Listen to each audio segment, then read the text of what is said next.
My name, again, is Warren Juggle God Hammond. My name is Guthix. And tonight I am joined by a new face here. I'm joined here in the casting booth with Celestial. My friend Celestial. Maybe they're going for a teleporter play? Yep, that is exactly what they are going for. So they did have a wasted flux in the midst of that fight on the side of Stone. And Abyss doing a great job getting their ultimates back. They just need to make sure they don't use it all in one place. Even though we are coming close to final fight territory. And Roaring Bear is going to get a quick pick onto Han. Graviton Surge is going to come out along with the High Noon. It catches nobody. The beat is going to go out. And Takum is going to follow the McCree down onto the low ground. Going to charge into Roaring Bear. Get that charging kill. But it looks like we're going to have a res right back onto Roaring Bear, and Takum is anti-caught out of position, and I don't know how they survive, but it looks like Takum might actually survive, but Palat is going to get a pick onto Prodigy, and it just looks like Abyss is going to be cleaning up the rest of Celestial Stone here, and Celestial Stone is running out of time, and Palat maybe using this Hanzo, which I am always excited to see because, nope, never mind. They got me excited for no reason. Thank you. Appreciate that, Palette. Whatever. You know, it's okay. Trying to push on to that point, and then all of their hopes and dreams were just crushed in a matter of seconds.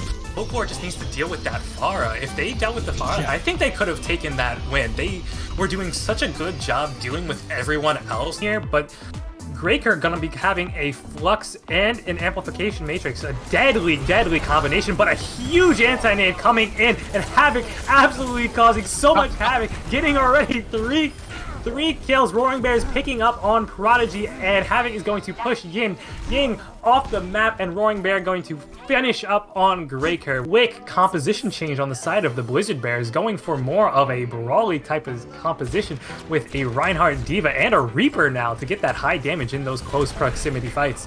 Loex doing some incredible work on this McCree. Their Deadeyes are absolutely spot on, creating that space while also getting a lot of picks. Definitely have to say, Loex is putting in the work for Folklore here. One thing that I continue to see are Sombras getting 5-man EMPs, but having no team to back them up with it.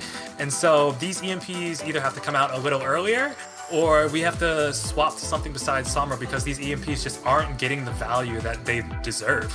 Picks, but our supports are doing just as much. I mean, as you pointed out, Frog, incredible anti-nades, allowing for Havoc to get all of those high damage and high value dives, and Nate and Natty doing some incredible heals, just keeping the rest of that team alive, doing some great pocketing onto Paulette, enabling them to do what they do best. Meanwhile, Armageddon is coming up on Blade and Beat, so that Beat is going to be very much vital for this last fight, just keeping the team alive. Definitely happy to see the Hokage switch to Soldier to deal with the Pharah. No longer will we be having the uncontested Pharahs. They're actually going to have some pressure on them now. Sidious gets stopped once that entire time.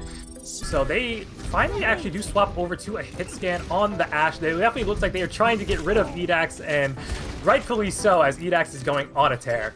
The Deadeye actually did a lot more. They saw the Dragon Blade from Loex there, and it actually zoned them away so that the Dragon Blade couldn't do any damage. But it was very costly, only now having a Beat and an Earth Shatter coming on pretty soon, but Hero's gonna go down before they could even get that Earth Shatter up. Folklore did a great job of getting rid of all of the ultimates that Insidious did have, but because of this cycle that they have, Earth Shatter is gonna be back up online real soon. This Brawl composition with teleporting onto the point and a Doomfist coming out from Han, we could definitely see Celestial Stone taking a quick capture on point A. Going to be coming into this next fight with 4 ultimates and a Flux soon to be online, and that first capture went exactly as they wanted, having a 5-minute time bank to capture point B. But we do have 2 snipers for the defense. We have a Hanzo and an Ashe that will be taking advantage of the high ground. Looks like Insidious might go for the high ground play here, just so that they could rain down as much damage as possible, get as many ultimates as possible, as we are going into last fight territory. Definitely some incredible adaptation coming out from both teams. We saw a complete composition change on the side of Insidious, going from Control Center to Night Market, and then we have Quieter Mode doing a nice swap to the McCree, to the Reaper, to deal with the changes coming out from Insidious. But those changes may be costly, as Insidious does have a lot of ultimates now to work with. That was incredible by Armageddon. It started off a little rocky, but they definitely picked it up towards the end, getting an insane amount of picks from the Abomination Farah there, raining down damage without really any contention.